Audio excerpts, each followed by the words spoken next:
विमला और भोला जंगल में दौड़ रहे थे। दौड़ते हुए वो लोग मदद की गुहार लगा रहे थे। बचाओ बचाओ, हमें बचाओ, वो हम लोगों को मार देगी।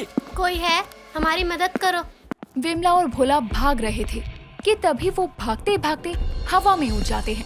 खुद को हवा में देखकर दोनों अपने हाथों को जोड़ते हुए अपनी जिंदगियों की भीख मांगते हुए कहते हैं, हमें छोड़ दो, हमें क्यों मार रही हो? हम लोगों को कुछ नहीं पता, हमें जाने दो। भोला और विमला बोल रहे थे कि तभी उनके सामने लाल रंग की इच्छाधारी नागिन प्रकट होती है, जिसका आधा शरीर इंसानी और आधा शरीर नागिन का था।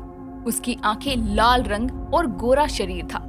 उसका ये रूप देखकर भोला से विमला कहती है, अजी लगता है ये हम लोगों को नहीं छोड़ेंगे। अरे इसको बोलो ना, हम लोगों को कुछ नहीं पता है। अरे भाग्यवान, तुम तो ऐसे बोल रही हो जैसे कि वो मेरी रिश्तेदार लग रही है। हो गई तुम दोनों की बकवास, अब चुप हो जाओ। मुझे नागलोक का रास्ता बता दो, नहीं तो तुम अपनी जान से हाथ धो बैठोगे। अरे तुझे हम नाग नागिन दिखाई पड़ रहे हैं क्या, जो तू हमसे नागलोक का रास्ता पूछ रही है? तुम लोग नहीं बताओगे ना, देखो फिर अपनी मौत का मंजर। इतना कहकर कामिनी इच्छाधारी नागिन अपनी आंखों से लाल रंग की रोशनी निकालती है और भोला को दूर एक पेड़ पे उल्टा लटका देती है। तो वहीं ये सब देखकर विमला कहती है, नागिन जी, मुझे नहीं पता आपके नागलोक का रास्ता। अगर मुझे पता होता तो मैं कब का बता देती। नागिन विमला की एक नहीं सुनती और अपनी पूंछ में उसको बहुत कसकर जकड़ लेती है। नागिन ने विमला को इतनी तेजी से जकड़ा हुआ था कि विमला सांस तक नहीं ले पा रही थी। सांस ना लेने के कारण विमला का चेहरा लाल पड़ गया था और अब उसके मुंह से खून निकलता जा रहा था। विमला अपनी आंखें बंद कर लेती है। तो वही अब कामिनी नागिन भोला को भी अपने नागिन शक्ति द्वारा मार देती है और गुस्से में खुद से कहती है, मैं जब तक नागलोक नहीं पहुंच जाती, मैं पृथ्वी लोक पर तबाही मचाती रहूंगी। सुन लो सोनिया नागिन, कान खोलकर सुन लो, मैं बहुत जल्दी आऊंगी और जिस दिन आई उस दिन तुझसे तेरा सब कुछ छीन लूंगी। कामिनी को सोनिया नागिन अपने नागलोक से देख रही थी। पृथ्वी पर उसका ये कोहराम देखकर सोनिया नागिन नागराज रॉकी और शेष नाग के पास जाकर उनसे कहती है, नागराज, अगर हमने कामिनी नागिन को पृथ्वी लोक पर छोड़ दिया तो वो वहाँ पर सब कुछ तबाह कर देगी।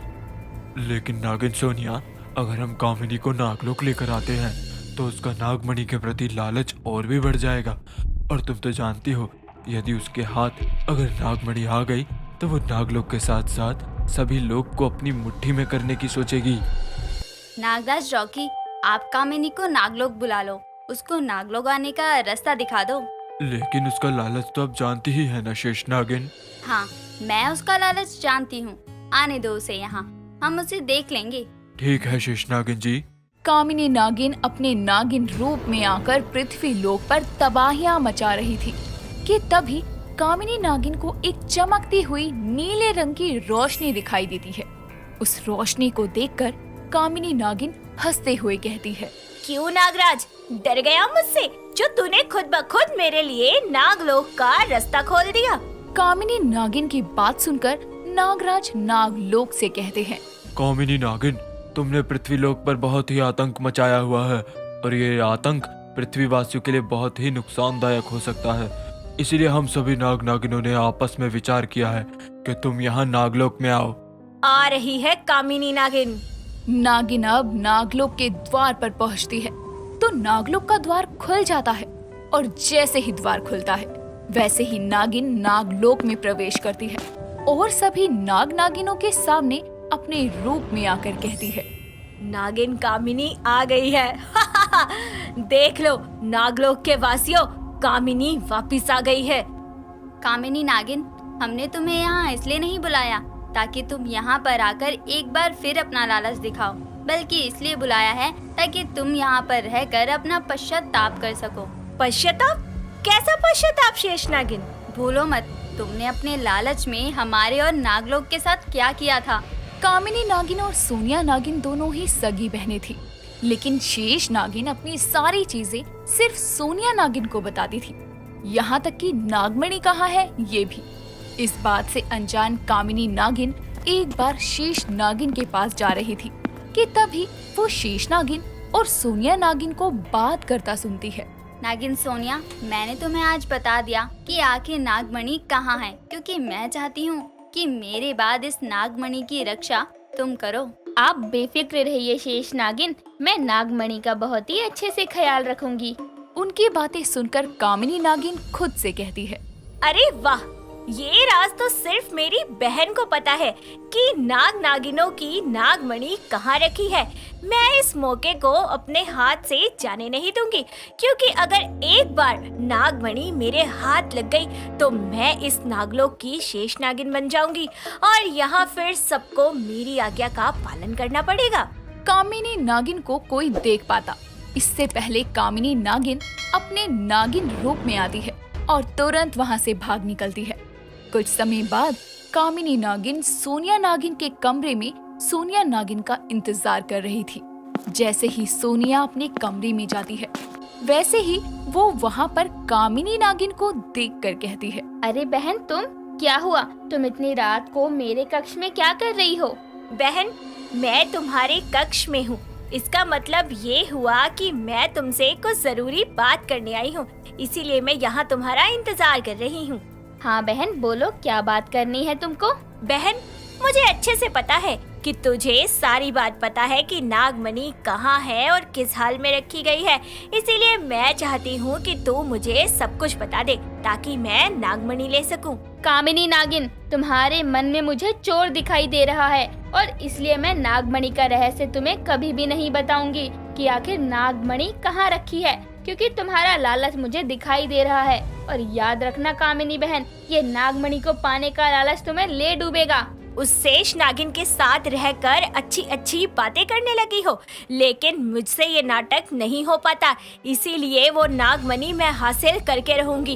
याद रखना, जिस दिन मुझे नागमणि मिल गई ना, मैं किसी को जिंदा नहीं छोड़ूंगी और सबसे पहले तो मैं तुम्हारी उस शेष नागिन और तुम्हें इस नागलोक से रफा दफा करूंगी।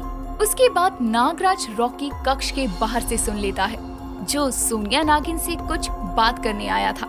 लेकिन अब ये सब सुनकर वो अपने नागलोक वापस जाकर एक सभा बैठाता है और सभा में नागराज कामिनी नागिन को नागलोक से बेदखल कर देता है। इस तरह कामिनी नागिन पृथ्वी लोक पर आ पहुंचती है। हाँ शेष नागिन, मुझे मेरी गलती का पछतावा है। वो तो बस मेरी बहन से गुस्सा था, इसीलिए चिल्ला रही थी। उसकी ये बात सुनकर शेष नागिन वहाँ से चली जाती है और अब कामिनी नागिन भी नागलोक के अंदर चली जाती है कि तभी उसकी नजर एक उड़ते हुए सांप पर जाती है और वो उसे रोकते हुए कहती है, रुक जाओ, कौन हो तुम? कामिनी नागिन की बात सुनकर वो उड़ता हुआ सांप नीचे उतरता है और आधे इंसान और आधे नाग रूप में आता है और उसको देखकर नागिन कहती है, कौन हो तुम? तुम हमारे वंश के नाग तो नहीं लग रहे। मेरा नाम रोहित है, मैं तक्ष वंश का नागराज हूँ। मैं यहाँ अक्सर नागमणि की तलाश में आता रहता हूँ। वैसे तुम कौन हो?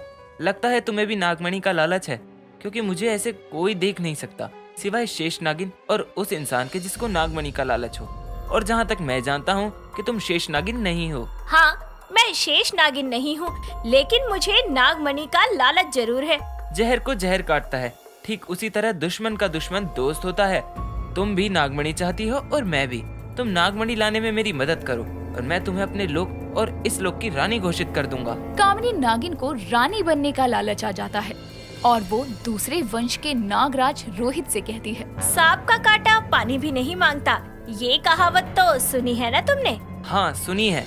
बस तो फिर मुझे धोखा दिया तो याद रखना, जहरीली नागिन हूँ, मेरा डसा पानी नहीं मांगता।